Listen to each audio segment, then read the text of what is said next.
لہٰذا ہماری ذمہ داری ہے کہ اپنی قوم کو تعلیم یافتہ کریں، تعلیم یافتہ کریں۔ میں آپ سے پھر کہنے جا رہا ہوں کہ بعض مقام پر تلوار وہ کام نہیں کرتی جو قلم کام کرتا ہے۔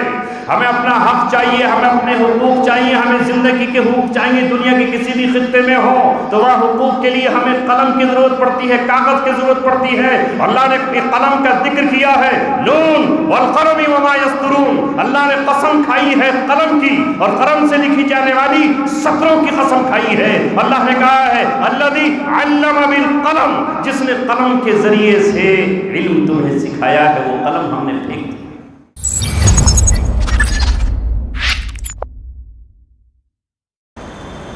اللہ رب العزت نے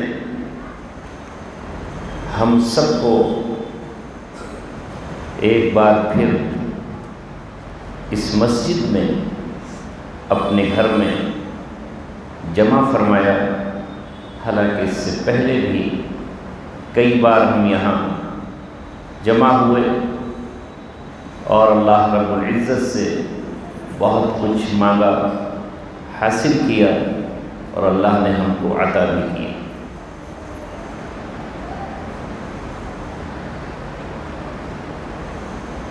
اس درمیان میں جب کبھی میں آپ کے پاس آیا کرتا تھا، جو بچے تھے وہ جوان ہو گئے، اور جو جوان تھے انہوں نے زندگی کی 7-8 بہاریں اور دیکھ لی۔ جن کے گھروں میں پھول نہیں کھلے تھے، ان کے یہاں بھی گلشن میں مہک آنا شروع ہوئی، اور اتنا بڑا مجمع اس مسجد میں اس سے پہلے میری آنکھوں نے نہیں دیکھا، جس میں الحمدللہ سماج کے چنندہ افراد ہیں، علماء بھی ہیں، مسجدوں کے ائمہ بھی ہیں، قرآن کے حافظ بھی ہیں، تجارت پیشہ افراد بھی ہیں، محنت کش مزدور بھی ہے، اور بزرگوں کے ساتھ بچے بھی ہیں۔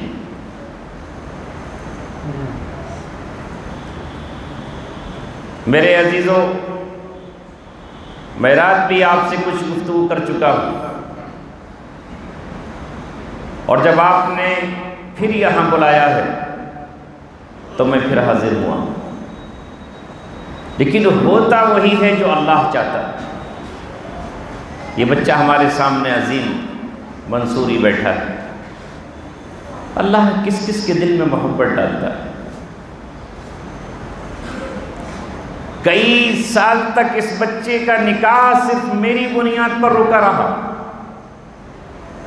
نہیں جانتے آپ لوگ حاجی نسیم کو، میری اہلیہ نے مجھے بتایا کہ وہ چاہتے ہیں کہ مفتی صاحب آپ سے ہی نکاح پڑھوایا جائے۔ بار بار اس بچے کو روکا کہ مفتی صاحب آئیں گے، وہ نکاح پڑھائیں گے، مگر یہ بچہ ہے، جس کی اتنی عقل ہے اتنا ہی اس نے کام کیا۔ اس کے نکاح کی منگنی کی خبریں پہنچتی رہی۔ پھر جیسے کہ میں نے رات کہا، 1 نومبر میری رہائی کا دن، اور 2 نومبر اس بچے کی شہنائی کا دن۔ ادھر ہمارے گھر میں بھی بشرا کے معنی ہیں خوشخبری، ان کی حقیقت میں بشرا۔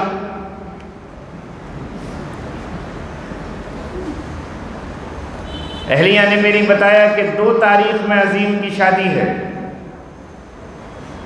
لیکن عظیم کو نہیں بتایا ہے کہ نکاح کرنے لے جا رہے ہیں۔ وہ پہلے ہی پوری جہاں میں ہنگامہ کر دے گا، اسے بس ویسے ہی لے کے جائیں گے اور نکاح پڑھا کے دے۔ بڑا دل میرا مچلا، بہت میں بلبلایا، کاش میں نکاح پڑھا دوں، لیکن میرے سامنے ایک مجبوری تھی، اور وہ یہ کہ میری والدہ محترمہ شہر رامپور میں رہتی ہیں، اور وہ بستر پر تھیں۔ 7 سال میں بستر پر گزارے، برین ہیمریج ہوا، فالج زدہ ہوئی، زبان سے بس ایک ہی آرزو تھی، کاش میرا جنازہ میرے بیٹے کے سامنے اٹھے اور میرا ایک ہی بیٹا عالم ہے، وہ میری نماز پڑھائے۔ اور میں نے بھی اللہ تبارک و تعالیٰ سے یہ کہا کہ اے مولا، ایک دعا میں نے اپنے ماں باپ کے سلسلے میں تجھ سے اس دن مانگی تھی جب ہم حج کے سفر پر جا رہے تھے اور حج کی منظوری نہیں آئی تھی۔ میں گھر سے حج کے ارادے سے آ گیا، لیکن لوگوں کی منظوری آ رہی تھی اور میں اپنے گھر میں تھا۔ میں نے کہا اللہ کہیں زمانہ مذاق نہ اڑائے، اے مولا جب تک میں اپنے ماں باپ کے ساتھ حج نہ کر لوں، میری ماں کی آنکھیں حج نہ دیکھ لیں اور والد میرے خانہ کعبہ کا طواف نہ کر لیں، تو انہیں موت نہ دینا، موت تو آئے گی، برحق ہے۔ اللہ تبارک و تعالیٰ نے آرزو پوری فرمائی۔ میں نے اپنی ماں کے ساتھ اور والد کے ساتھ حج کیا۔ پھر جیل میں بھی میں نے اللہ سے یہ دعا کی، اے اللہ تو زندگی دینے اور لینے پر قادر ہے، عمر میں برکتوں پر قادر ہے، مجھے بھی زندہ رکھنا اور اس حال میں رہائی عطا فرمانا کہ میں اپنی والدہ کو دیکھ سکوں۔ اس لیے میں دہلی نہیں رک پایا اور سیدھے ہی رہائی کے بعد گھر پہنچا۔ ان کی 2 تاریخ متعین تھی، میں بھی اپنے آپ کو نہیں روک سکتا تھا۔ اس کے بعد حاجی صاحب مجھے بلاتے رہے اور میں آ ہی نہیں پایا، 6 مہینے ہو گئے۔ یاد رکھیے ہمارے سامنے پیش نظر ہے دین کی دعوت۔ یہ معمولی دعوتیں کوئی حیثیت نہیں رکھتی۔ پھر اللہ نے یہ بہانہ بنایا، رات دینی دعوت آئی مدرسہ زینت القرآن کی طرف سے، میں نے اس کو قبول کیا کہ اسی بہانے اہل کیرانہ سے ملاقات ہوگی اور اس پاکیزہ تاریخی بستی میں انشاءاللہ پھر دوبارہ پہنچیں گے، اور الحمدللہ آج ہم اس مسجد میں جمع۔ یہ ہلکی سی تمہید تھی، اور میں ان باتوں کا ذکر اس لیے نہیں کرتا کہ جو گزر گیا وہ گزر گیا۔ جو آنکھ روئی اس موقع پر اسے اللہ جانتا ہے، جو دل دھڑکا اسے اللہ تبارک و تعالیٰ جانتا ہے، جو لب اٹھے اسے اللہ تعالیٰ جانتا ہے۔ لیکن ہاں، اظہار تشکر کے طور پر اور شکریہ کے طور پر اور احسان کا بدلہ زبانی طور پر چکانے کے طور پر میں اہل کیرانہ اور اس محلے سے یہ کہنا چاہتا ہوں کہ آپ چاہے کوئی پہنچا نہ پہنچا، مگر یہ حاجی نسیم وہ شخص ہے کہ جو اس بیچ میں بھی میرے گھر پر پہنچتا رہا اور تنہا جانے کی ہمت نہیں ہوتی تھی تو اپنی اہلیہ کو لے کر یہ میرے گھر پہنچے، اور میری بیوی کی آنکھ میں جو آنسو تھے وہ ان کی اہلیہ نے اپنے آنچل سے پہنچے، اور پھر انہوں نے میرے بچوں کے سر پہ ہاتھ رکھا اور یہ کہا کہ بیٹا تعلیم حاصل کرنا، ہم سے جو کچھ بن سکے گا وہ ہم تمہارے باپ کی موجودگی میں تمہیں پہنچاتے رہیں گے۔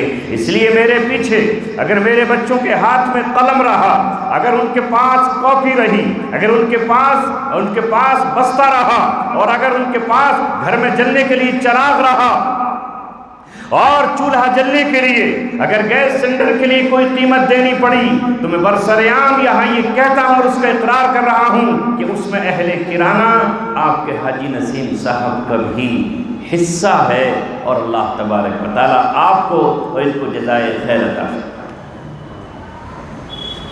ایسے لوگ بھی تھے جنہوں نے دروازے بند کر لیے، ایسے لوگ بھی تھے جو ہمارے سائے سے بھاگنے لگے، ایسے لوگ بھی تھے جنہوں نے زخموں پر نمک چھڑکا اور نمک سے بھی جب باز نہیں آئے تو خنجر کی نوک سے اس میں اور اس کو کوریدا اور یہ کہا اپنے کیے کی سزا اسے بھگتنا ہی چاہیے، اسے صحیح ہوا جو اس کے ساتھ ہوا۔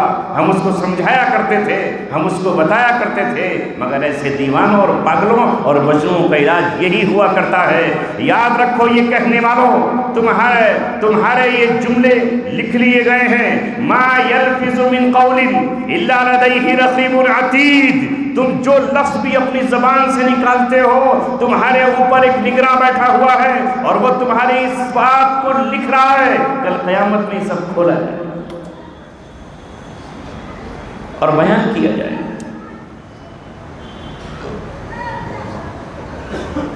ہم سب آج یہاں صاحب ایمان بیٹھے،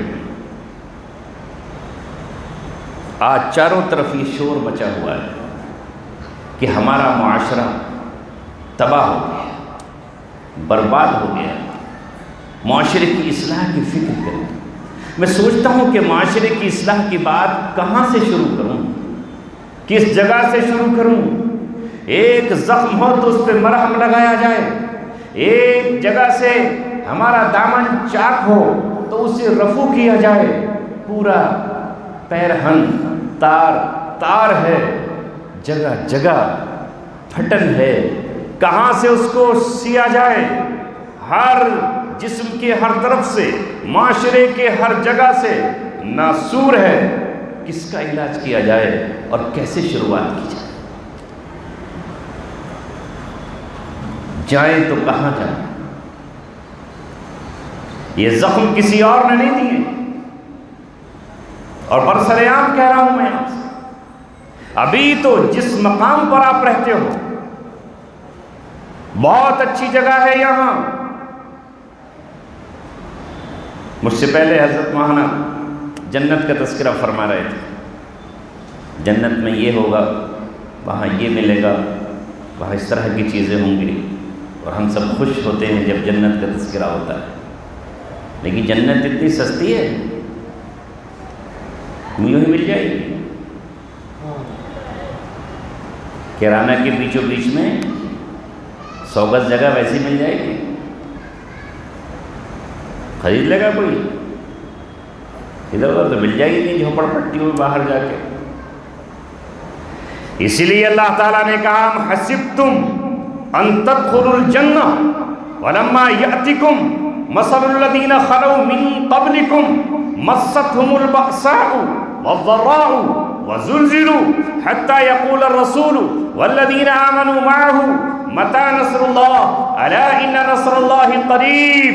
اللہ رب العزت فرما رہا ہے کب؟ جب حضرت خباب کو آگ کے انگاروں پر لٹایا جا رہا ہے، حضرت بلال کو تپتی ہوئی زمین پر، ریت پر، جلتی ہوئی ریت پر لٹا کر، سینے پر پتھر رکھ کر، اوپر اس کے پیر رکھ کر، کوڑوں سے زد و کوب کرتے ہوئے، جب ان کی چیخوں سے زمین دہل رہی ہے، وادی مکہ کراہ رہی ہے، اس وقت، اور جب رسول اللہ صلی اللہ علیہ وسلم کے ساتھیوں کو شیب ابی طالب میں قید کر دیا گیا ہے، ہاں اس قید کے زمانے میں ہم اللہ تعالیٰ کا شکر ادا کرتے تھے جب ہم نے شیب ابی طالب کا واقعہ پڑھا تو حال یہ تھا کہ 24 گھنٹے بچے تڑپ رہے ہیں، ان کی چیخیں نکل رہی ہیں، آنسوؤں سے، ان کے کی فریادوں سے آسمان سرخ ہوا چلا جا رہا ہے، لیکن اہل مکہ کے دل پگھل نہیں رہے۔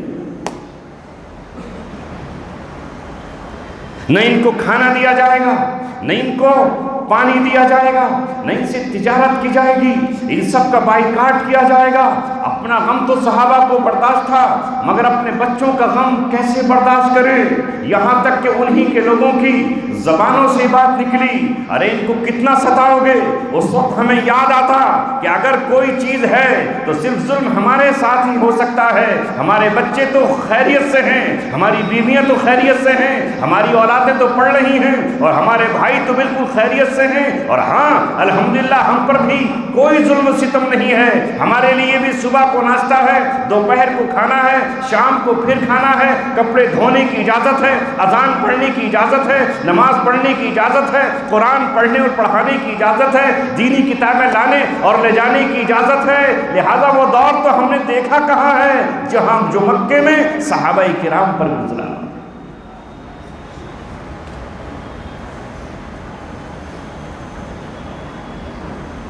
تب اللہ کا شکر ادا کرتے، اس موقع پر اللہ تعالیٰ نے کہا حسبتم ان تدخلوا الجنہ ولما یأتکم مثل الذین خلوا من قبلکم، ارے ابھی تو تم پر وہ حالات آئے ہی نہیں ہیں جو پچھلی امتوں پر آئے۔ صرف ایمان کی بنیاد پر اور کچھ نہیں، صرف ایمان کی بنیاد پر ایک شخص کو کھڑا کیا جاتا اور آرے سے چیر کر ٹکڑے کر دیے جاتے، صرف لا الہ الا اللہ کہنے کی بنیاد پر ایک شخص کو لایا جاتا اور جلتے ہوئے تندور میں بھون دیا جاتا اور وہ کوئلہ بن جاتا۔ صرف ایمان کی بنیاد پر ایک شخص کو لایا جاتا اور اسے چرخی میں چڑھا دیا جاتا، کولوں میں پیل دیا جاتا، جس طرح گنے کو کولوں میں جھونک دیا جاتا ہے۔ ایک شخص کو لایا جاتا اور اس کے جسم کو لوہے کے آنکڑوں سے دبا کر یہ دو چکی کے پارٹوں میں پیس کر چورا چورا اور سرما بنا دیا جاتا۔ ایک شخص کو لایا جاتا اور کھولتے ہوئے تیل میں اسے ڈال کر مچھلی کی طرح بھون دیا جاتا، مگر وہ صاحب ایمان تھے۔ انہیں ایمان اپنے جسم سے عزیز تھا، انہیں ایمان اپنے مال و دولت سے عزیز تھا۔ وہ ہنستے مسکراتے ہوئے جان دے دیتے لیکن ایمان نہیں چھوڑتے تھے۔ لہذا انہی کی طرف اشارہ کرتے ہوئے رسول اللہ نے فرمایا، خباب بس ابھی، سہیب بس ابھی تو تم پر وہ حالات نہیں آئے، یہ حالات آئے کہ اللہ کے اس وقت کے رسول حتیٰ یقول الرسول والذین آمنوا معہ، رسول کا ساتھی صحابی کہلاتا ہے۔ ہم تو صحابی کہاں ہیں، ہم تو امتی ہیں، ہم تو 1500 سال کے بعد کے مسلمان ہیں۔ وہ صحابی جن کا ایمان سب سے اعلیٰ اور افضل درجے کا ہوتا ہے، وہ رسول جو اللہ تبارک و تعالیٰ سے وحی کے ذریعے گفتگو کرتے ہیں اور صاحب کتاب ہوتے ہیں، اور جن کا ایمان بھی ہوتا ہے اور مشاہدہ بھی ہوتا ہے، جن کے ہاتھوں میں اللہ تعالیٰ کی طرف سے معجزات اترتے ہیں، وہ آسمان کی طرف نگاہ اٹھا کر دیکھتے اور کہتے حتیٰ یقول الرسول والذین آمنوا معہ متی نصر اللہ، اللہ کی مدد کب آئے گی؟ اس وقت اللہ کی مدد آتی اور اللہ تعالیٰ کہتا الا ان نصر اللہ قریب۔ تو ہم تو بھی بڑے آرام سے ہیں، اللہ کا شکر ہے، رات بھی 1 بجے تک دین کی باتیں سناتے رہے اور برسر عام سنائی، اور آج بھی یہاں بیٹھے۔ لیکن سوال یہ ہے کہ ہم اپنی ذمہ داریوں کو کیا نبھا رہے ہیں؟ بھی تو اللہ نے ہم پر وہ حالات ہی نہیں بھیجے ہیں۔ میں جہاں بھی جا رہا ہوں، آنے کے بعد گیا تو بس ایک ہی بات سب کی زبانوں پر ہے، دکھنے والے دل، غم زدہ قلب، روتی ہوئی آنکھیں، زماں سے نکلتی ہوئی سسکیاں اور آہیں یہی کہہ رہی ہیں کہ آج مرد نہیں، عورتیں مرتد ہو رہی ہیں، نوجوان لڑکیاں ذلت کا طوق پہنا کر گھروں سے رخصت ہو رہے ہیں۔ اس پر آپ کچھ کہیں، کچھ بولیں۔ میں کہتا ہوں میں کیا بولوں، میری تو کوئی حیثیت ہی نہیں ہے، میرا کوئی شمار ہی نہیں ہے۔ جہاں ہزاروں مافتاب ہوں اور ان کی روشنیاں ہوں، جہاں سینکڑوں ماہتاب ہوں اور ان کی روشنیاں ہوں، جہاں بہت سارے کہکشاں ہوں اور وہ جگمگا رہے ہوں، جہاں بہت ساری مرکزیت ہو، وہاں مجھ جیسا شخص جس کی حیثیت ایک جگنو کی بھی نہیں ہے، جس کی حیثیت ایک پتنگے کی بھی نہیں ہے، وہ کچھ کہے تو کیا کہیں گے؟ کیا کہہ سکتے ہیں؟ یہ وقت تھا سب کو مل کر بیٹھنے کا، نیندیں حرام ہو جانے کا، بیٹیوں کو سمجھانے کا۔ لیکن یاد رکھیے، اگر اللہ تبارک و تعالی کسی قوم کو عزت دیتا ہے تو وہ یوں ہی عزت نہیں چھینتا۔ اللہ رب العزت کسی کو نعمت دیتا ہے تو نعمت یوں ہی نہیں چھین لیتا جب تک کوئی قوم اس نعمت کی قدر نہیں کرتی۔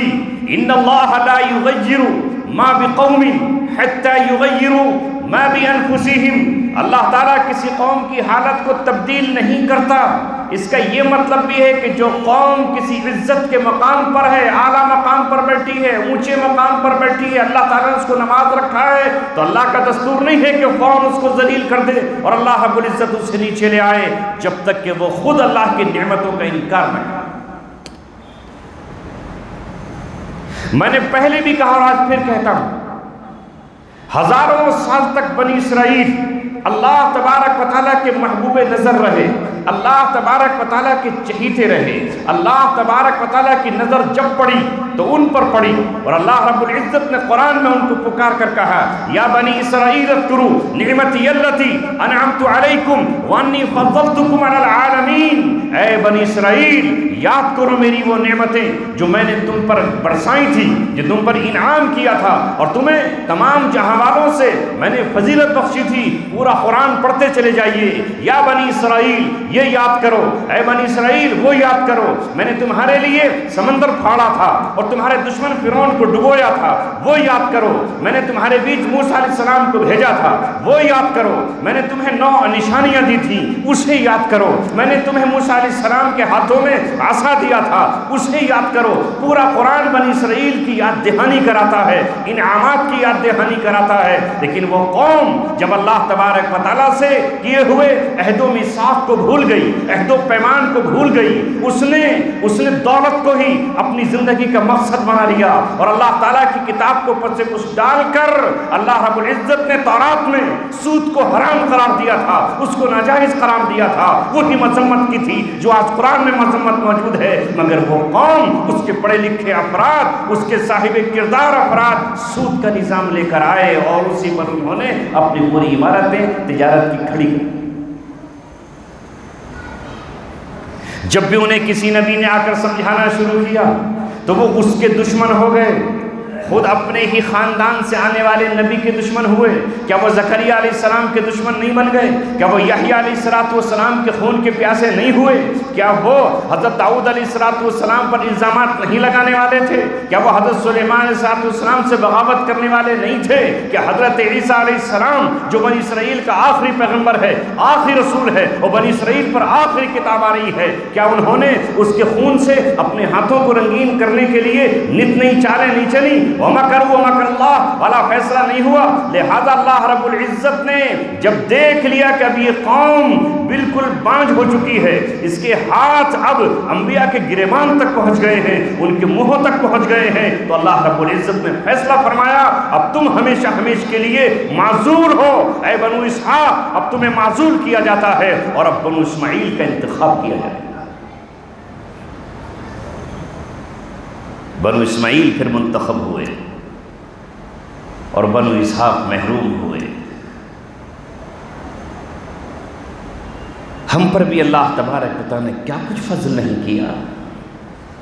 اس قرآن کے آنے کے بعد، رسول اللہ صلی اللہ علیہ وسلم کی بعثت کے بعد، جو کارواں مکہ سے کبھی لٹا پٹا حبشے گیا تھا، حبشے سے واپس آیا تھا، پھر اس کو حبشے جانا پڑا تھا، پھر یہی قافلہ جا کر جب مدینہ میں پہنچا، اور مدینہ میں اللہ رب العزت نے دو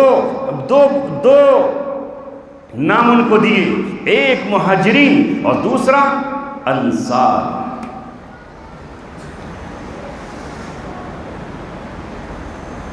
میں یہ آپ کو بتا دوں کہ یہ انصار قبیلے کا نام نہیں ہے، خاندان کا نام نہیں ہے، خون اور نسل کا نام نہیں ہے، اور اسی طرح مہاجر یہ خون اور قبیلے کا نام نہیں ہے۔ انصار وہ تمام کہلائے، چاہے وہ اوس کے ہوں، چاہے وہ خزرج کے ہوں، وہ تاجر ہوں یا وہ مزدور ہوں یا وہ باغ والے ہوں، جنہوں نے دین کی بنیاد پر اہل مکہ کی مدد کی، ان کو بھائی بنایا، جو لٹے پٹے ہوئے آئے تھے، جو سب کچھ بنیاد پر اسلام کی چھوڑ کر آئے تھے، قرآن ان کو انصار کہتا ہے، ورنہ قبیلے کے اعتبار سے کوئی ان میں اوس ہے، کوئی خزرج ہے، کوئی دوسرے قبیلے کا ہے، یہ بنیاد یہ ہے انصار کی۔ جس طرح حضرت عیسیٰ علیہ السلام نے اللہ کو لوگوں کو پکار کر کہا تھا، من انصاری الی اللہ، کون ہے اللہ کے لیے میری مدد کرنے والا؟ تو قال الحواریون نحن انصار اللہ، تو اس وقت کچھ کپڑا دھونے والے لوگ تھے جو گھاٹ پر کپڑا دھوتے تھے، جنہیں ہم دھوبی کہتے ہیں، انہوں نے کہا تھا عیسیٰ علیہ السلام ہم آپ کے مددگار ہیں، وہ حضرت عیسیٰ کے انصار وہ کہلائے۔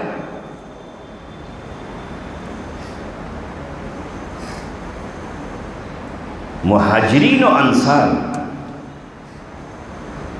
جو لٹ پٹ جائے انہیں پناہ دینے والے، ان سے محبت کرنے والے، یؤثرون علی انفسہم وَلَوْ كَانَ بِهِمْ خَصَاصَةٌ، یہ وہ لوگ ہیں جو اپنے بھائیوں کو ترجیح دیتے ہیں، گرچہ وہ ان کے گھر میں بھی ضرورت ہے، لیکن نہیں، ہمارا یہ جو بھائی آئے ہیں ہم ان کو دیں گے اور ان کو نوازیں گے، لہذا جو بھی مرحلہ آیا ان انصار نے وہ دیا، مگر اب تو تصور ہی بدل گیا ہے، میں اس پہ بات نہیں کرتا۔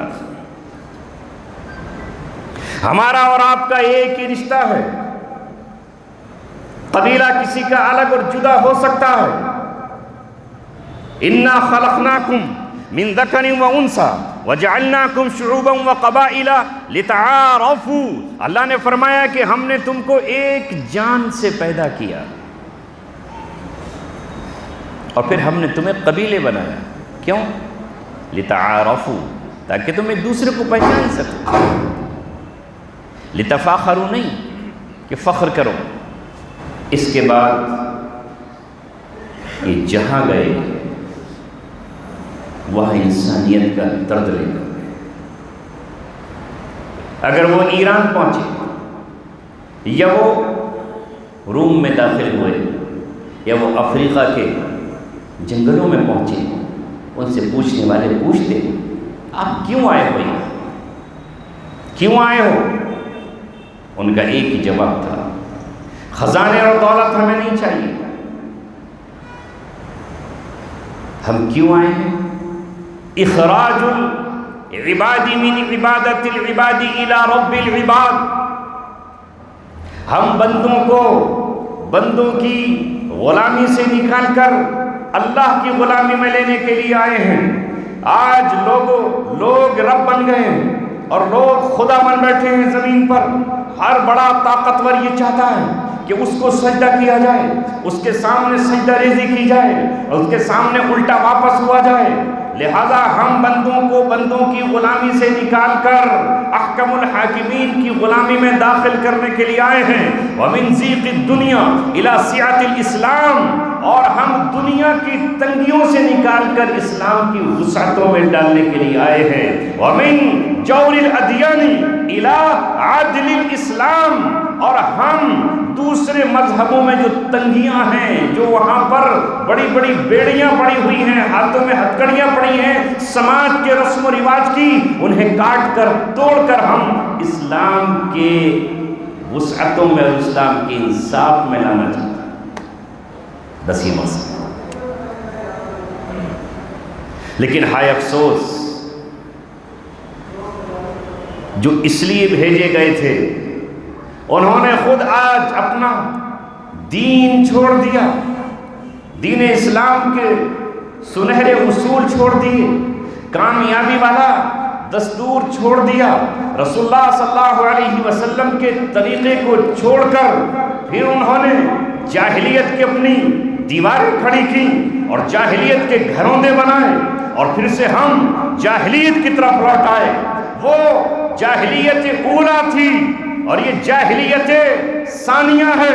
اللہ کے رسول نے فرمایا بدا الاسلام غریبا، اسلام غریبی کے عالم میں شروع ہوا، اجنبیت کے عالم میں شروع ہوا۔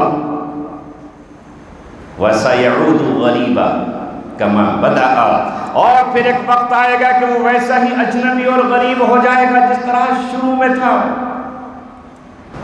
دیکھو، ہم یہ تو کہہ رہے ہیں کہ آج زنا عام ہو گیا، کیوں ہو گیا؟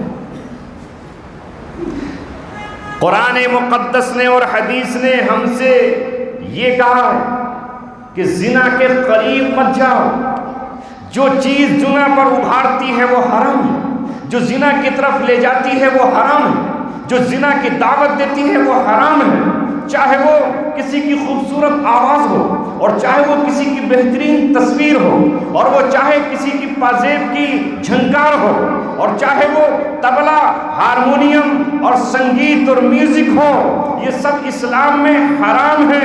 لیکن جب آج کا مسلمان اس کو اپنی روح کی غذا سمجھ لے اور اسے وہ آج یہ سمجھے کہ یہ تو منورنجن ہے اور وہ دنیا کے اس پروپیگنڈے میں چلا جائے جہاں یہ کہا جا رہا ہو کہ یہ سب مولاناؤں کی باتیں ہیں، یہ سب تمہیں فرسودہ خیالات سکھاتے ہیں۔ اور اس وقت جب مسلمانوں کی صبح اور شام طبلے پر ہو، ہارمونیم پر ہو، وہ چیز جو اسلام کو بے حیائی، مسلمان کو یا کسی انسان کو بے حیائی پر ابھارتی ہے، وہ حرام قرار دے دی گئی ہے۔ جیسے شراب ہے، نشہ ہے، صبح قیامت تک حرام ہے۔ نشہ کرنے والا فحش گالیاں بکتا ہے، نشہ کرنے والا اپنے کپڑے اتار دیتا ہے اور برہنہ ہو جاتا ہے۔ نشہ کرنے والا بے حیائی کا ارتکاب کرتا ہے، وہ نہیں پہچانتا کہ ماں کون ہے، وہ نہیں پہچانتا کہ بہن کون ہے، وہ نہیں پہچانتا کہ اپنا کون ہے اور بیگانہ کون ہے۔ اسلام نے اسے حرام قرار دیا۔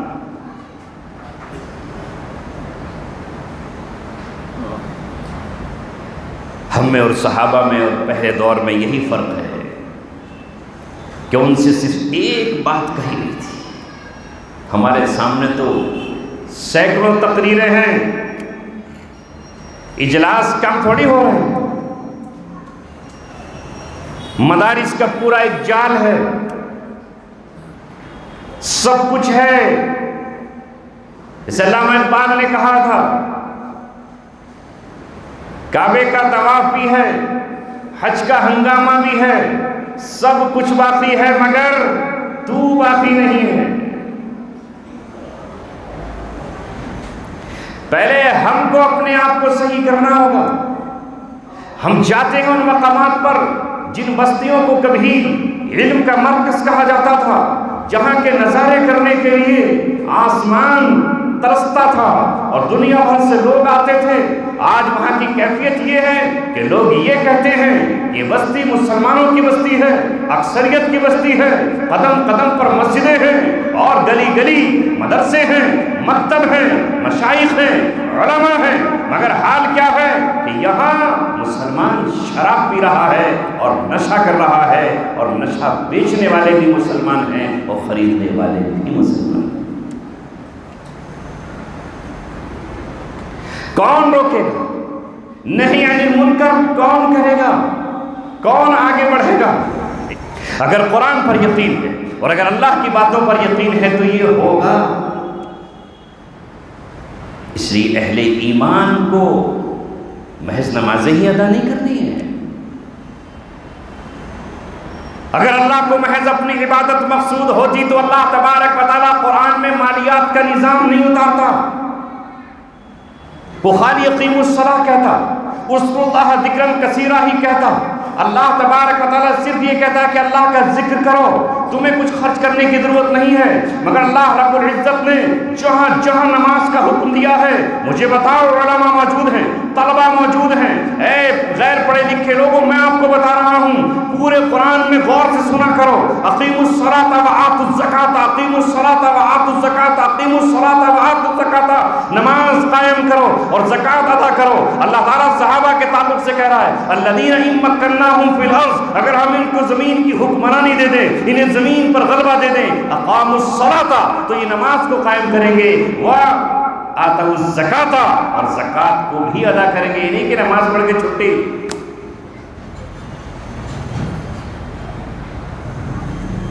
وہ اللہ کا حق ہے نماز، یہ بندوں کا حق ہے، یہ بھائی کا حق ہے، یہ بہنوں کا حق ہے، یہ غریبوں کا حق ہے، یہ مسکینوں کا حق ہے، یہ بیواؤں کا حق ہے۔ اور رسول اللہ صلی اللہ علیہ وسلم نے اس زکوٰۃ کو یوں ہی نہیں چھوڑ دیا جیسے ہم نے آج چھوڑ رکھا ہے کہ جس نے دے دیا تو ٹھیک اور جس نے نہ دیا تو ٹھیک۔ ایسے تم نے نماز کو چھوڑ دیا ہے کہ جس نے پڑھ لی تو صحیح اور جس نے نہیں پڑھی وہ صحیح۔ رسول اللہ صلی اللہ علیہ وسلم کے دور میں زکوٰۃ وصول کرنے کے لیے عاملین جایا کرتے تھے، اور کون تھا جو زکوٰۃ کا انکار کر دیتا؟ ابو بکر صدیق رضی اللہ تعالیٰ عنہ جب مسند پر بیٹھے ہیں اور دور نبوی ختم ہوا ہے تو سب سے پہلا فتنہ جو حضرت صدیق اکبر کے سامنے آیا، وہ فتنہ ارتداد ہے جس کا آج ہم ذکر کر رہے ہیں، اور وہ دوسرا فتنہ مانعین زکوٰۃ ہے۔ کچھ لوگ اٹھے اور اسلام کے باغی ہو گئے اور اسلام کا لبادہ اتار کر پھینک دیا، اور کچھ لوگ وہ تھے جنہوں نے کہا ہم زکوٰۃ اور بکر صدیق کو نہیں دیں گے، مال ہمارا ہے، دولت ہماری ہے، تجارت ہماری ہے، بکریاں ہماری ہیں، اونٹ ہمارے ہیں، گائے ہماری ہیں، ہم کیوں دیں، زمینیں ہماری ہیں، ہم زکوٰۃ نہیں دیں گے۔ حضرت بکر صدیق رضی اللہ تعالیٰ نے ان کو باغی قرار دیا اور ان کے خلاف اٹھ کھڑے ہوئے، اور صدیق اکبر رضی اللہ تعالیٰ نے کہا عمر تمہاری بات بھی نہیں سنوں گا، علی تمہاری بات سے بھی باز نہیں آؤں گا۔ اے تمام صحابہ سے کہا میں ان کے خلاف اٹھوں گا اور اس وقت تک چین سے نہیں بیٹھوں گا جب تک زکوٰۃ بیت المال میں جمع نہ کر لوں۔ لو منعونی عقارا او عناقا كانوا يؤدون في عهد رسول اللہ صلی اللہ علیہ وسلم، اگر یہ اونٹ کی زکوٰۃ میں اونٹ کا بچہ دیتے تھے، بچہ چھوڑو، اگر اونٹ کی زکوٰۃ میں یہ اونٹ کے گلے میں پڑا ہوا رسی کا پٹا دیتے تھے، اس کی نکیل دیتے تھے، خدا کی قسم اگر یہ نکیل کا بھی انکار کریں گے تو میں ان کی گردن اڑا دوں گا۔ نعرہ تکبیر، نعرہ تکبیر۔ یہ حضرت بکر صدیق رضی اللہ تعالیٰ ایسے نہیں چھوڑا گیا زکوٰۃ کو، جو چاہے دے دے اور جو چاہے نہ دے، مگر کیا کریں، ساری اینٹیں بکھر گئی ہیں، سارے آشیانے کے تنکے ادھر ادھر ہیں، جو چاہے زکوٰۃ دے دے جو چاہے نہ دے، چلو کوئی نظام آپ سے نہیں پوچھ رہا۔ تو اللہ تبارک و تعالیٰ نے تو یوم حساب ہمارے لیے متعین کیا ہے، وہاں تو پوچھا جائے گا، ہم میں کا ہر شخص حساب لگائے۔ اور آج تو زمانہ عجیب ہو گیا، ایسا سمجھتے ہیں کہ زکوٰۃ کے علاوہ دوسری رقم امداد میں اللہ کے لیے دینا جیسے اللہ نے ناجائز قرار دے دیا۔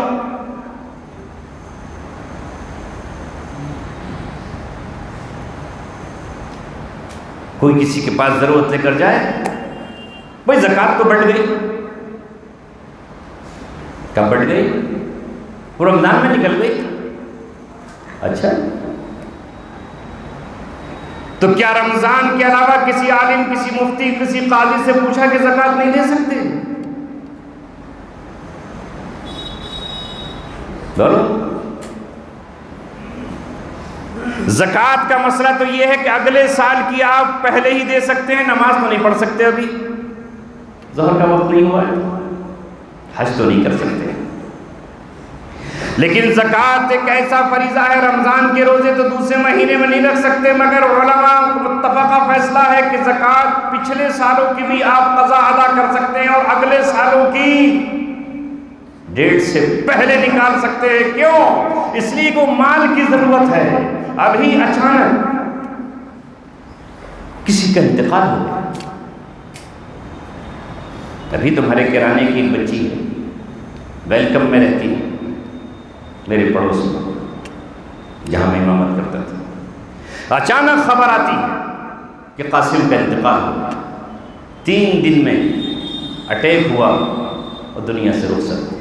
2 چھوٹے چھوٹے بچے ہیں معصوم، انہیں پتہ بھی نہیں کہ باپ کہاں ہے، 2 تھوڑے بڑے تھے۔ اب بیوی 4 مہینے عدت میں رہے گی، 4 مہینے کے بعد اگر دکان ہے تو دکان پر کون بیٹھے گا؟ چلو اس کے پاس اپنا روزگار ہو سکتا ہے، کوئی بیٹھ جائے گا، لیکن کوئی ایسی عورت بھی ہو سکتی ہے جس کا شوہر ہی اکیلا کمانے والا تھا، یا تو وہ رکشہ چلاتا تھا، یا وہ ٹھیلا لگا کر دھوپ میں کھڑا ہوتا تھا، یا وہ کہیں مزدوری کرتا تھا، مکانات بنایا کرتا تھا۔ اگر ایسا شوہر دنیا سے چلا جائے، ابھی بیٹا بھی کمانے والا نہیں، معصوم لخت جگر ننھی اولادیں ہیں، یہ بیوہ کہاں جائے گی، کس کے سامنے جائے گی؟ اور اپنے ان بیٹوں کو بچہ نہیں جانتا، اسے دوپہر کو دودھ چاہیے، اسے کھلونا چاہیے، اور اسے کھانے کے لیے کچھ نہ کچھ تو چاہیے، لیکن مسلمان کہتا ہے کہ میں صرف رمضان میں زکوٰۃ نکالوں گا۔ مجھے علماء نے بتایا ہے کہ رمضان میں نکالوں گا تو 70% ہوگی، تو پھر حج بھی رمضان میں کر لینا، ایک حج کے 70 حج ہو جائیں گے رمضان میں۔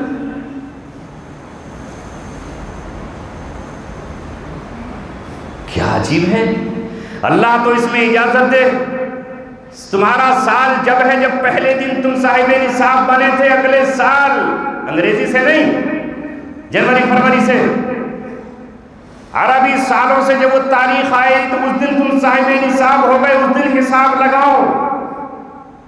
ضرورت ہے آج کسی کو، اچانک اٹیک ہوا ہے کسی کو، ڈاکٹر کہتے ہیں کہ وال پڑیں گے، اسٹینٹ پڑیں گے، نہیں پڑے تو یہ مر جائے گا، اس وقت ضرورت ہے 1.5 لاکھ روپے کی۔ کسی ہاسپٹل میں اسٹینٹ خود 40-45 ہزار روپے کے ہیں، اب کوئی اس سے جا کر کہے کہ اپنی زکوٰۃ ان کو دے دو، وہ کہتا ہے نہیں، میں اس کو زکوٰۃ نہیں دوں گا، اس لیے کہ مجھے ثواب نہیں ملے گا، میں صرف اپنی زکوٰۃ وہاں دوں گا، میں صرف اپنی زکوٰۃ وہاں دوں گا، رمضان کا انتظار کروں گا، وہ بھی آخری اشرے میں بانٹتا ہوں، اس وقت والی صاحب آئیں گے ان کو دوں گا۔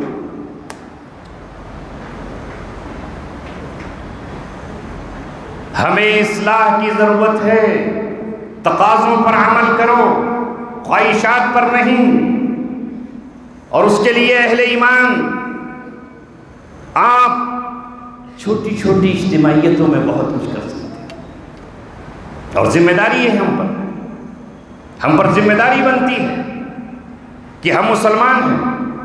یہ جو آج حالات آپ دیکھ رہے ہیں یوں ہی نہیں آئے، 75 یا 80 سال میں جو حالات ہمارے اپنے بپا کیے ہوئے ہیں وہ ہیں۔ کسی کو شکوہ اور کسی سے شکایت مت کرو۔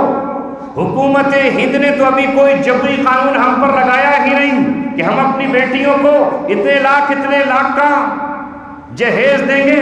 یہ ہماری اپنی بنائی ہوئی رسمیں ہیں، یہ ہمارے اپنے بنائے ہوئے اسلام کے خلاف اور سنتوں کے خلاف بنائے ہوئے دستور ہیں جو شادیوں میں نمائش کرتے ہیں، فنکشن ہالوں میں شادیاں کر رہے ہیں، اور اللہ تبارک و تعالیٰ کی غذاؤں کو پیروں کے نیچے روند رہے ہیں۔ اور ایک طرف وہ بیٹیاں ہیں جن کے رشتے اس بنیاد پر نہیں آتے کہ وہ غریب ہیں، وہ مسکین ہیں، وہ یتیم ہیں، وہ بے سہارا ہیں، اور ہم نہ اپنی رسم چھوڑنے کے لیے تیار ہیں، نہ ان کی مدد کرنے کے لیے تیار ہیں۔ اگر ہم کسی سے یہ کہتے ہیں کہ کسی کی بیٹی کے نکاح میں بھی کچھ خرچ کر دو، وہ کچھ تو دسترخوان سجا لے، وہ کوئی ٹوٹے پھوٹے کچھ کپڑے تو دے دے، وہ اپنی بچے کو کم سے کم کچھ گھر کے سامان تو دے دے، تو ہم یہ کہتے ہیں وہاں پر مولانا تم نہیں جانتے، عبدالسمیع پاگل ہے، دیوانہ ہے، یہ مجنون ہے، یہ کون سی باتیں کرتا ہے، جہیز دینا تو حرام ہے۔ ہاں میں کہتا ہوں اس غریب کے لیے جہیز دینا تو حرام ہے، اور تم امیروں کے لیے اور تم اپنی بیٹی کی شادی کرو تمہارے لیے جائز ہے۔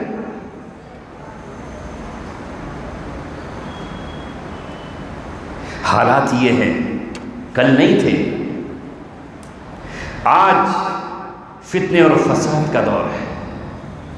شکاری جال لیے بیٹھے ہیں، جو میں نے رات شعر پڑھا تھا، شیاطین ملوکیت کی آنکھوں میں ہے وہ جادو کہ خود نخچیر کے دل میں ہو پیدا ذوق نخچیری۔ نخچیر کہتے ہیں کسی پرندے کو،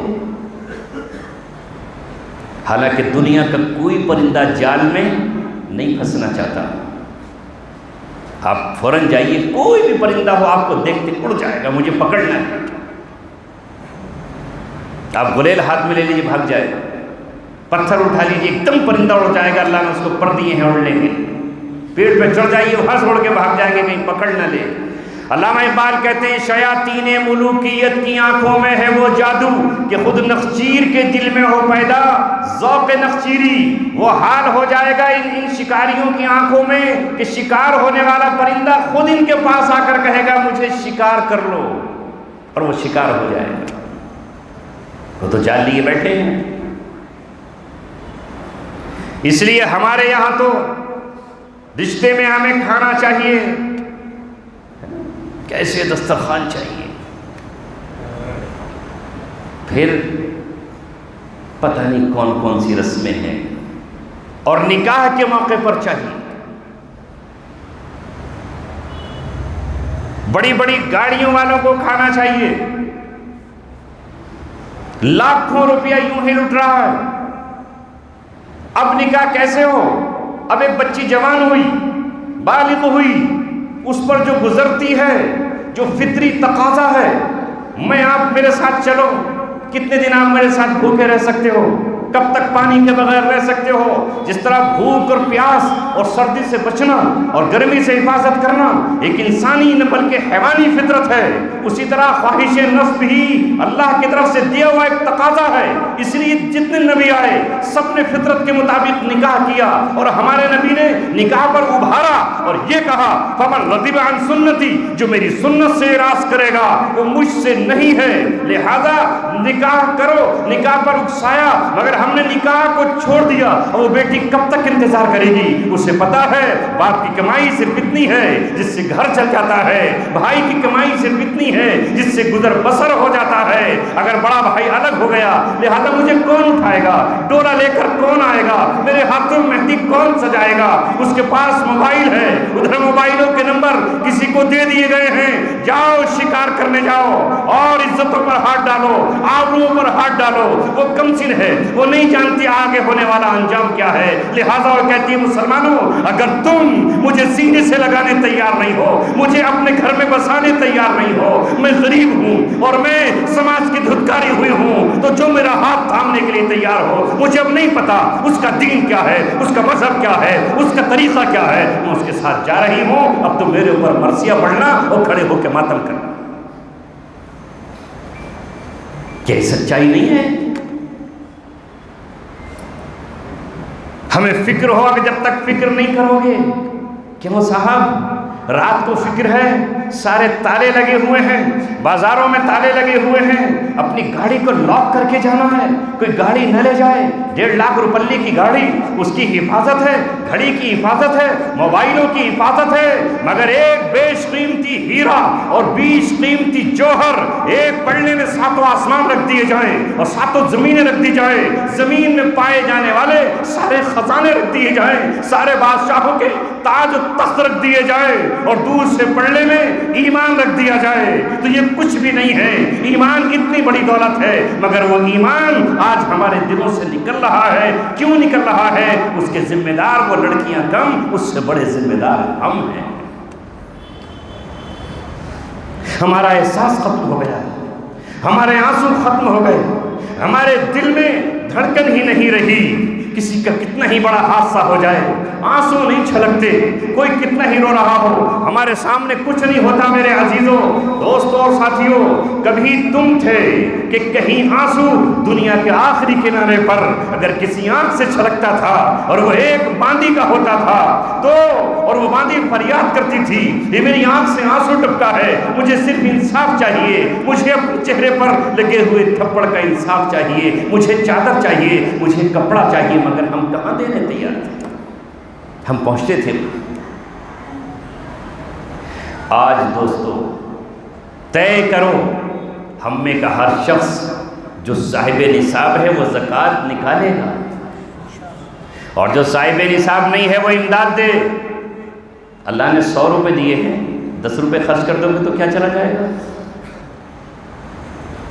اللہ کسی کے دیے ہوئے قرض کو رکھتا نہیں بلکہ دنیا میں واپس لوٹاتا ہے، اور بار بار اللہ نے تمہارے سامنے کہا مَن يُقْرِضُ اللَّهَ قَرْضًا حَسَنًا فَيُضَاعِفَ لَهُ أَضْعَافًا كَثِيرًا۔ اللہ تبارک و تعالیٰ تم سے مانگ رہا ہے، پھر تمہیں بڑھا کر دے گا، چڑھا کر دے گا، دگنا دے گا، تگنا دے گا، چوگنا دے گا۔ مَثَلُ الَّذِينَ يُنْفِقُونَ فِي سَبِيلِ اللَّهِ أَمْوَالَهُمْ فِي سَبِيلِ اللَّهِ كَمَثَلِ حَبَّةٍ أَنبَتَتْ 7 سَنَابِلَ فِي كُلِّ سُنبُلَةٍ 100 حَبَّةٍ۔ اللہ ایسی مثال دے رہا ہے، کسانوں، اے زمین میں دانہ چھپانے والوں، اللہ کے راستے میں ایک پیسہ خرچ کرنے کا حال یہ ہے جس طرح ایک کسان اپنے کھیت میں گیا، ایک گیہوں کا دانہ ڈالا، اس گیہوں سے جو ہے پودا اگا اور اس میں 7 بالیں آئیں، اور ہر بال میں 100 دانے تھے، ایک کے بدلے میں کتنے ملے؟ 700۔ اگر یقین ہے یہ اللہ کا کلام ہے اور اللہ کی زبان ہے تو اس پہ عمل کر کے دیکھو، کم نہیں ہوتا، کوئی مال صدقے سے کم نہیں ہوتا۔ لہذا اپنے گھروں میں ڈبے رکھ لو، تھیلیاں بنا لو، چھوٹے چھوٹے بیگ رکھ لو، اور اپنی آمدنی میں سے زکوٰۃ تو دینا ہی ہے سال بھر میں، کچھ نہ کچھ بچا کے رکھو، اور پھر اس کی برکتیں دیکھو۔ اولاد بھوکی نہیں مرے گی، اللہ تبارک و تعالیٰ ان کے دلوں میں ڈالے گا کہ جن سے آپ نے سوچا بھی نہیں ہوگا. اور اللہ کے اس گھر میں بیٹھا ہوں, خدا کو شاہد اور حاضر و ناظر جان کر کہہ رہا ہوں اور اپنے تجربے سے کہہ رہا ہوں, میں جب جیل کی سلاخوں میں گیا میرے اکاؤنٹ میں صرف 10,000 روپے پڑے تھے, گھر پر کوئی چیز نہیں تھی. وہ 10,000 بھی سیز ہے, آج تک بینک میں پڑے ہوئے ہیں, ابھی نہیں نکال پایا ہوں. 7 سال اللہ تبارک و تعالیٰ نے وہاں کسی کے سامنے ہاتھ پھیلانے اور بھیک مانگنے کے لیے مجبور نہیں کیا. اور یہاں بھی میری اہلیہ یا میرے بچے کبھی مسجد کی ڈوڑی پر آ کر نہیں بیٹھے کہ ہمارا باپ جیل کی سلاخوں میں ہے, تم ہمارے لیے روٹی کا انتظام کر دو.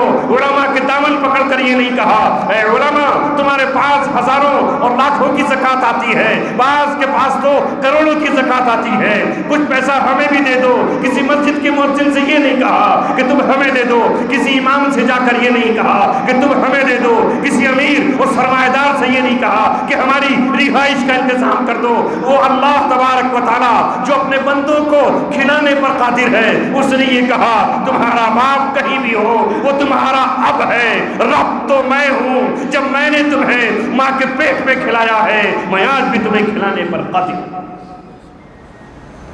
اب آپ کہو گے کیا آسمان سے برسات ہوتی تھی؟ نہیں, جھوٹے قصے سنانے کے ہم عادی نہیں ہیں کہ ہمارے لیے آسمان سے برسات ہو گئی اور کوئی شخص آیا اور اچانک ہمیں تھیلیاں دے کر چلا گیا. نہیں, ہاں کسی گاؤں میں جیسے آج یہاں مائیں اور بہنیں بیٹھی ہیں, جیسے یہاں ہماری بیٹیاں بیٹھی ہیں, کوئی گاؤں تھا اور اس گاؤں میں کوئی عورت تھی جس کی کانوں میں ہماری آواز پڑتی تھی. وہ اپنے گھر سے سفر کرتی ہے, بسوں کا سفر کرتی ہے, پوچھتے پوچھتے ہمارے گھر تک آتی ہے. وہ عورت ذات ہے, اکیلی نہیں آ سکتی, اپنے بیٹے کو لاتی ہے یا کسی اور عورت کو لاتی ہے اور ہماری بیوی کے ہاتھ پر پیسے رکھ کر چلی جاتی ہے کہ ہم نے چند عورتوں نے یہ چند سکے اکٹھے کیے ہیں, یہ چند کانسی کے ٹکڑے ہم نے اکٹھے کیے ہیں, یہ کاغذ کے چند پرزے ہم نے اکٹھے کیے ہیں, اسے اپنے اور اپنے بچوں پر خرچ کرتا. یہ تجربہ بتا رہا ہوں, کر کے دیکھ لو, اللہ کو دو. میرے دوستو, لمبی بات اس لیے نہیں کر رہا کہ پھر پچھلی بھول جاؤ گے اور آگے کی یاد نہیں رہے. میں آج یہ کہنے آیا ہوں, آج سے 10 سال پہلے حاجی نسیم صاحب نے, انہی کے واسطے سے میں یہاں آنا شروع ہوا. پھر ان کے ساتھ یہاں مل کر جو کیمپ تھے ان میں اللہ نے کچھ خدمت کا کام لیا. اسی سے یہ کہتے ہیں ہم نے تحریک پا کر ایک تنظیم خدمت خلق کے نام سے شروع کی. مجھے خبر ملتی رہی کہ یہ جو بھی ان کے پاس امانت آتی ہے اس امانت کو خرچ کرتے ہیں. ہمیں اپنے بچوں کو تعلیم کے میدان میں اٹھانا ہے. کون کہتا ہے کہ صرف امیروں کے بچوں کو اللہ نے دماغ دیا ہے؟ کیا غریب کے بچوں میں دماغ نہیں ہے؟ کون کہتا ہے کہ صرف رئیسوں اور وزیروں اور تاجروں کے بچے ہی اسکولوں یا اعلیٰ تعلیم حاصل کر سکتے ہیں؟ لہذا ہماری ذمہ داری ہے کہ اپنی قوم کو تعلیم یافتہ کریں, تعلیم یافتہ کریں. میں آپ سے پھر کہنے جا رہا ہوں کہ بعض مقام پر تلوار وہ کام نہیں کرتی جو قلم کام کرتا ہے. ہمیں اپنا حق چاہیے, ہمیں اپنے حقوق چاہیے, ہمیں زندگی کے حقوق چاہیے. دنیا کے کسی بھی خطے میں ہو تو وہ حقوق کے لیے ہمیں قلم کی ضرورت پڑتی ہے, کاغذ کی ضرورت پڑتی ہے. اللہ نے قلم کا ذکر کیا ہے, نون والقلم وما یسطرون. اللہ نے قسم کھائی ہے قلم کی, اور قلم سے لکھی جانے والی سطروں کی قسم کھائی ہے. اللہ نے کہا ہے الذی علم بالقلم, جس نے قلم کے ذریعے سے علم تمہیں سکھایا ہے وہ قلم ہم نے پھینک دی. وہ قلم اپنے بچوں کے ہاتھ میں دینا. کچھ ہاتھ ہیں لیکن وہ ایک موقع پر جا کر قلم سے محروم ہو جاتے ہیں, انہیں کتابیں نہیں دی جا سکتی. ہمارے ساتھ ہمدردی کون کرے گا؟ ہمارے زخم پر مرہم کون رکھے گا؟ ہمارے لیے انتظامات کون کرے گا؟ ہمیں سب کا خیر خواہ ہونا چاہیے. اگر ہمارے پاس ڈاکٹر ہوں, مجھے حاجی نسیم صاحب نے بتایا شاملی میں ڈاکٹر انور ہیں، شاملی میں ڈاکٹر شبیر ہیں، یہ شبیر نام کا ڈاکٹر ہے، یہ انور نام کا ڈاکٹر ہے۔ جب اس کے پاس کوئی غریب جاتا ہے وہ اس سے اپنی فیس نہیں لیتا، یہ جب اس کے پاس لکھ کر بھیجتے ہیں یہ زمانے کا ستائی ہوئی بیوہ ہے، وہ اپنی فیس نہیں لیتا۔ ایسے ایک شبیر نہیں، ایسا ایک انور نہیں، ہر شہر، ہر بستی، ہر محلے میں ہمارے ڈاکٹر ہوں اور ہم اپنے پیسے سے، اپنے سرمایے سے تیار کریں۔ جب ہم اس کو تیار کریں گے ہم اس سے کہیں نہ کہیں اسے یاد آئے گا کہ میں کچھ نہیں ہوں، میں اپنی قوم کے ذریعے سے کھڑا کیا ہوا انسان ہوں۔ وہ سب اپنی قوم کو اور اپنے لوگوں کو دیکھیں، اور ہم قوم سے کیا آگے بڑھیں اور آگے بڑھ کر ہم ان کو بھی دیں کہ جن کا ہمارا اسلام کا بھی رشتہ نہیں ہے لیکن پڑوسی کا رشتہ ہے، برادران وطن کا رشتہ ہے، ہم ان کے سامنے اسلامی تعلیمات کو پیش کریں۔ حادثات ہوتے ہیں ہم ان موقعوں پر پہنچیں۔ ابھی ٹرین حادثہ ہوا اڑیسہ میں، ایک باپ رو رہا ہے اور رو کے تڑپ رہا ہے، کہتا ہے میرا اکیلا ہی بیٹا تھا وہ مر گیا اور اس کا بھی اکیلا ہی بیٹا ہے، یہ دنیا سے چلا گیا۔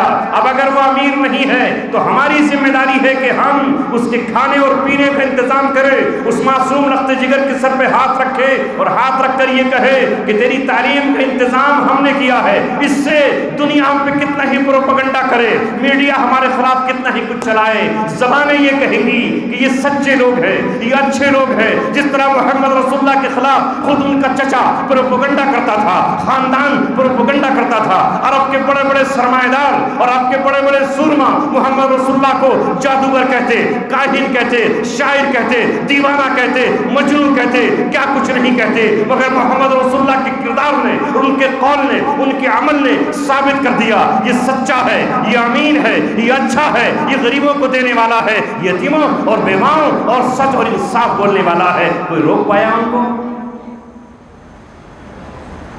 میڈیا بنانے کی ضرورت نہیں ہے، عمل سے ثابت کرو کہ آپ کیا ہو۔ پھر کوئی کتنا ہی کچھ کہے، انسان انسان ہے، اگر وہ انسان ہے تو اس کے سینے میں درد ہے، اس کے سینے میں درد ہے۔ لوگوں کے حال سننے کے لیے جاؤ، بازاروں میں بیٹھو، غریبوں کو جاؤ، لسٹیں بناؤ کہ ہمارے محلے میں کتنی بیوائیں ہیں، کتنے یتیم ہیں۔ آج میرا دل خوشی سے جھوم رہا ہے، خوشی سے جھوم رہا ہے کہ حضرت حاجی نسیم صاحب نے چند لوگوں کے ساتھ مل کر ایک خدمت خلق کے نام سے کام شروع کیا۔ انہوں نے مجھے وہ پیپر دکھائے جس میں کوئی بیوہ فریاد کر رہی ہے، کوئی بیمار کہہ رہا ہے۔ یہ بعض اسکولوں میں بچوں کو کورس دلاتے ہیں، ہاں آج کے دور میں 2100 روپے بھی بہت ہے۔ اے امیروں آپ کی سمجھ میں نہیں آئے گا، اے مالداروں آپ کی سمجھ میں نہیں آئے گا۔ جو مقروض ہے، جس کی روزی روٹی ہی اتنی ہے، وہ 2100 روپے کا کورس کہاں سے لائے گا؟ اسکول والے کہاں سے دیں گے؟ ڈاکٹروں سے ملاقاتیں کرو، اسکول والوں سے ملاقاتیں کرو۔ تعلیم کے میدان میں دوسری چیز ہے صحت۔ ہائے غیر تو صحت پہ دھیان دیں اور ہم کچھ بھی نہ کر سکیں۔ ہمارے پاس پیسہ ہے الیکشنوں پر لٹانے کے لیے، M P M L As بننے کے لیے، ہمارے پاس پیسہ ہے اونچی عمارتیں بنانے کے لیے۔ لہذا آج ہمارے چونکہ اپنے میڈیکل کالج نہیں، تو کوئی رشیا میں جا کر پڑھ رہا ہے اور کوئی چائنا میں جا کر پڑھ رہا ہے، کوئی قزاقستان اور تاجکستان میں پڑھ رہا ہے۔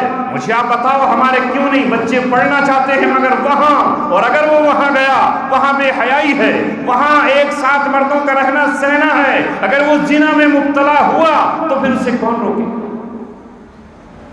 میں ابھی احمد آباد گیا، وہاں پر ایک بڑی عظیم شخصیت ہے مولانا حبیب صاحب، انہوں نے بہترین مدرسہ بھی قائم کیا ہوا ہے، عمدہ کالج بھی قائم کیا ہوا ہے، ہاسپٹل بھی بنایا ہوا ہے، اور ابھی انہوں نے 2 ہوٹل خریدے ہیں۔ کائے کے لیے؟ عیاشی کے لیے نہیں، تجارت کے لیے نہیں، مال کمانے کے لیے نہیں، وہاں پر لوگوں کو بلا کر اپنی دنیا سجانے کے لیے نہیں، بلکہ ان کے دل میں یہ فکر پیدا ہوئی کہ دوسرے ملکوں سے جو مسلمانوں کی بیٹیاں یہاں MBBS کرنے آتی ہیں، انجینئرنگ کرنے آتی ہیں، چونکہ ہندوستان کی ڈاکٹری کا جو شعبہ ہے یہ پوری دنیا میں مشہور ہے، یہاں جو ڈاکٹری کی تعلیم ہے وہ سب سے اعلیٰ درجے کی ہے، یہاں کا ڈاکٹر کہیں بھی جا سکتا ہے، وہ عورتیں وہاں سے آتی ہیں، وہ غیروں کے ساتھ رہتی ہیں، کبھی ایمان کھو دیتی ہیں، کبھی آبرو لٹا دیتی ہیں، اور کبھی سب کچھ فنا ہو جاتا ہے۔ وہ ہوٹل کھولے ہیں، ان ہوٹلوں میں ہاسٹل بنائے ہیں، ان ہاسٹلوں میں بیٹھ رکھے ہیں، صرف مسلم عورتیں رہیں گی اور ان کی نگرانی کے لیے مسلمان عورتیں نہیں بلکہ عالمہ ہوں گی جو ان کی تربیت کریں گی۔ ہمارا اتر پردیش بس سیاست کی بات کرا لو، ہر چوراہے ہر جگہ الیکشن لڑ رہا ہے، الیکشن ہار رہا ہے، لڑ رہا ہے، یہ ہو رہا ہے، وہ ہو رہا ہے، اسی پر پیسے خرچ کراؤ، اس طرف توجہ مت دو، ایک ایک دن کا جمع کرو۔ میں آج آپ حضرات سے یہ کہنے آیا ہوں، یہ درد ہے میرے سینے میں، یہ غم ہے میرے سینے میں، اور چونکہ میں نے غموں کے بیچ اپنی زندگی بچپن میں بھی گزاری ہے اور آج پھر 7 سالہ زندگی گزار کر آیا ہوں، کھانا جو کھانا نہیں کہا جا سکتا تھا وہ ہم نے کھایا ہے، لہذا کھانے کی تو آرزو ہی نہیں رہی۔ جب اللہ تبارک و تعالیٰ نے وہ ہمیں کھلا دیا، دسترخوان ہمارے چاہے زیادہ اعلیٰ درجے کے نہ ہوں لیکن ہمارے بچوں کے ہاتھ میں قلم ہو، کتابیں ہوں، ان کی آنکھوں میں خواب ہے، کوئی قوم دوسری قوم کا مقابلہ نہیں کر سکتی۔ آپ دہلی سے لے کے غازی آباد سے چلو مراد آباد اور بریلی تک، تمہارا اپنا ڈینٹل کالج کیوں نہیں ہے، تمہارا اپنا میڈیکل کالج کیوں نہیں ہے، تمہارا MBBS کالج کیوں نہیں ہے؟ اور پھر ہم سے یہ کہتے ہو کہ ہماری لڑکیاں چلی گئیں، ہم نے دروازے بند کر دیے۔ رسول اللہ صلی اللہ علیہ وسلم اس زمانے میں صحابہ کو بھیجتے ہیں عبرانی زبان سیکھو، سریانی زبان سیکھو، ہم کہتے ہیں نہیں، ہم کچھ نہیں سیکھیں گے۔ لہذا آج ہم نے جب اسکول نہیں کھولے اپنے اور پردے کا اہتمام نہیں کیا، دوسروں نے کھولے تو ہمارے بیٹے وہاں چلے گئے جہاں وہ ایمان کا سودا ہی کر رہے۔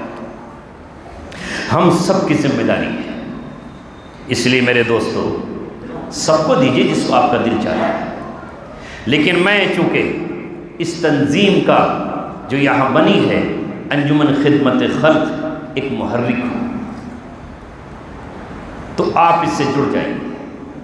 یہ وہ لوگ ہیں جو خود تاجر ہیں، آپ کا 1 روپیہ یا اپنی ذات پہ خرچ نہیں کریں گے، مگر میں آج کیا کہوں، رسول اللہ صلی اللہ علیہ وسلم کی وہ حدیث یاد آتی ہے جس میں آپ نے فرمایا سنوات مخدعات، ایک وقت آئے گا کہ دھوکے کے سال آ جائیں گے، اس امت پر دھوکے کے سال آئیں گے، یصدق فیہ الکاذب، جس میں جھوٹے کی تصدیق کی جائے گی، جھوٹا ہوگا اور اس کی تصدیق چل رہی ہوگی، سچا ہے سچا ہے سچا ہے، وَيُكَذَّبُ فِيهِ الصَّادِقُ، اور اس میں سچے کو جھٹلایا جا رہا، وارے تو بڑا حرام وہ ہے، کھا جاتا ہے۔ وَيُؤْتَمَنُ فِيهَا الْخَائِنُ، اور جو خیانت کر رہا ہو، جو خیانت کر رہا ہوگا اسی کو امانتیں سپرد کی جا رہی ہوں گی، جو امانتیں انہیں کی سپرد کی جا رہی ہوں گی، نہ تحقیق نہ تفتیش نہ کوئی تبیین کسی طرح کی نہیں، اور خائنوں کو دی جا رہی ہوں گی، اور جو امانت دار ہوں گے ان کے امانتیں سپرد ہی نہیں کی جا رہی، ان کو لگتا ہے وہی زمانہ ہے۔ تو بھائی ضرورت ہے آپ کے یہاں، ابھی انہوں نے مئی کے مہینے میں تقریباً 1,05,58 روپے خرچ کیے ایک مہینے، لیکن وہ ضرورت مندوں کو دیے۔ تحقیق کرو، آپ جا کر پوچھ لو، بھاسکر کالج ہے اس میں پوچھو کتنے بچے کی فیس یہ دیتے ہیں، کتنوں کا کورس دیتے ہیں، ڈاکٹر سے پوچھو، میں نے نام لیے ہیں ڈاکٹروں کے، وہاں جائیے اور پھر اپنی امانتیں دیجئے، اور امانتیں نہیں ساتھ جڑ جائیے۔ مہینے میں لوگ بتا رہے ہیں کہ 100 روپے دیتے ہیں، 100 روپے ہوٹل پہ چائے پیتے ہیں، وہاں پر شیوا ڈھابے پر لوگ کتنے پیے، 28 روپے، 3 لوگوں نے چائے پی، ہو گئے 100 روپے۔ ایک ہوٹل پر خالی چائے کے 100 روپے اڑا کر دے دیے، اور یہاں 100 روپے دے کر کے سوچتے ہو کہ 100 کیا ہے آج کے دور میں۔ 500 کے کم سے کم ممبر، 500 کے تو بن جاؤ، 1000 روپے کے تو ممبر بن جاؤ، تاکہ کچھ بھلا تو ہو۔ آس اور امید کے ساتھ آتے ہیں، جڑو۔ لوگوں نے ایسے ایسے کام کیے ہوئے ہیں، پڑوسی ملک میں عیدی سنگٹھن کے نام سے ایک سنگٹھن تھا، لوگ حیرت کرتے تھے کہ ملک کی حکومتوں کے پاس وہ خدمت کے وسائل نہیں ہیں، اگر کہیں زلزلہ آتا، سیلاب آتا، طوفان آتا تو ایدھی فاؤنڈیشن کی ایمبولینس سب سے پہلے وہاں پہنچی ہوتی۔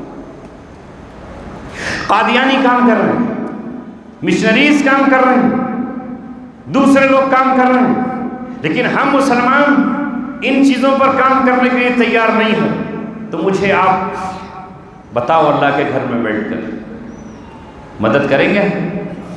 انجمن خدمت خلق کی کریں گے؟ ہاتھ اٹھا کر ذرا سا بتائیے اللہ کے گھر میں۔